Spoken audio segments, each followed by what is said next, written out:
Okay, good morning. I am not going to do any video because I just got out of bed.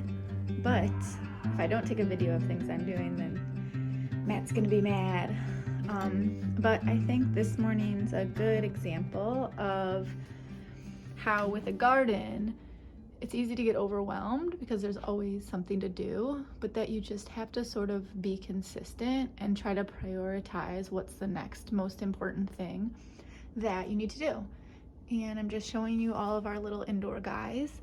And today I'm gonna take a look. I think some things need to be thinned out. Okay, these are marigolds, little flowers, some lettuce. I think a couple types, some herbs are here, maybe oregano, and then more lettuce and arugula. I'm a little late on thinning these out. You should really thin them out once they get their first set of real leaves. So the first two things that come up that look like leaves, those aren't actually leaves. Those are actually things that store energy for the plant. And then the second little things that come off are the first set of leaves. So I usually wait until you have the first set of true leaves. I waited way too long on these, but they should still be fine. How am I gonna do it? Well, at this point, because they're so close together, I'm probably just gonna sort of take a look and sort of decide, all right, who looks like he's stronger? And it doesn't always have to be who's taller. Sometimes a taller one has not as a strong stem.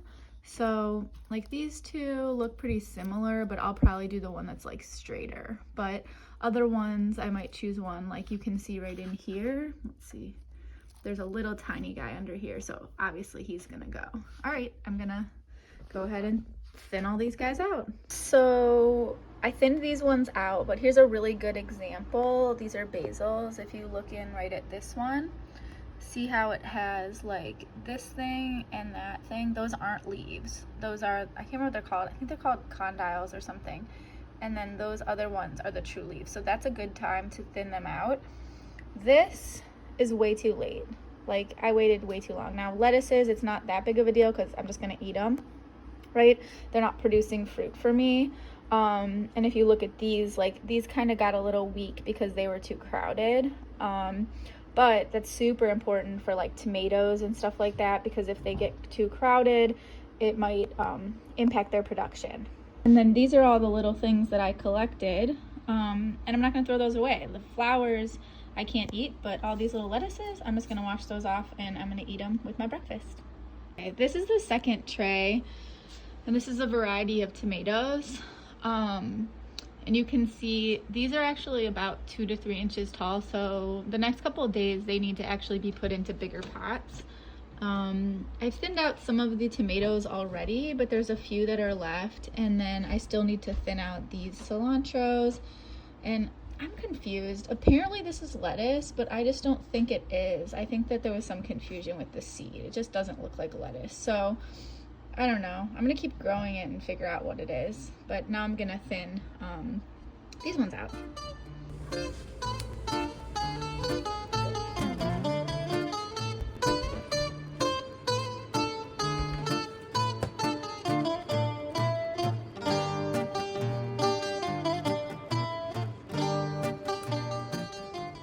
I found out what this is because I smelled it.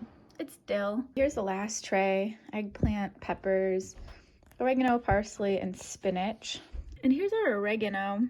I don't know what's going on. I mean, they grow as these like tiny little things, but just not really growing, and there could be a few different things that are going on. One, the seeds could have been old, but I don't think these ones were. I think they were new. Maybe they were too wet or too dry for them to germinate.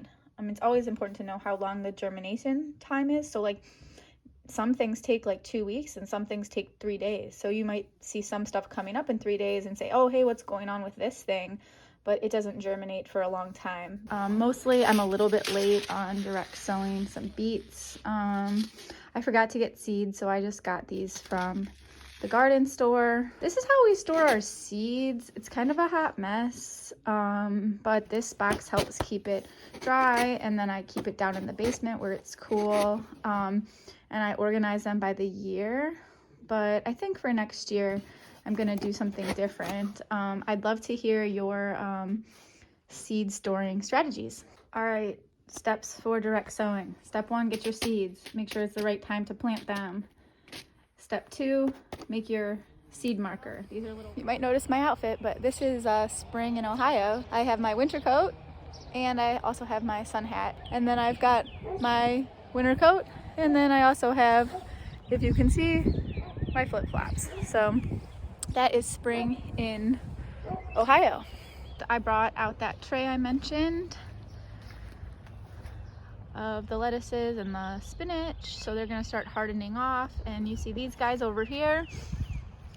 Whenever you see little random things sprout up in your garden, you can always try to figure out, is this a weed or is this some sort of cool volunteer? And this, a lot of our soil had some sunflower seeds in it because we always grow sunflowers, and then the birds will eat them or the squirrels will try to get them and they will drop. And these, I think, are volunteer sunflowers. So instead of pulling them out, we're gonna transplant them into one of our flower pots.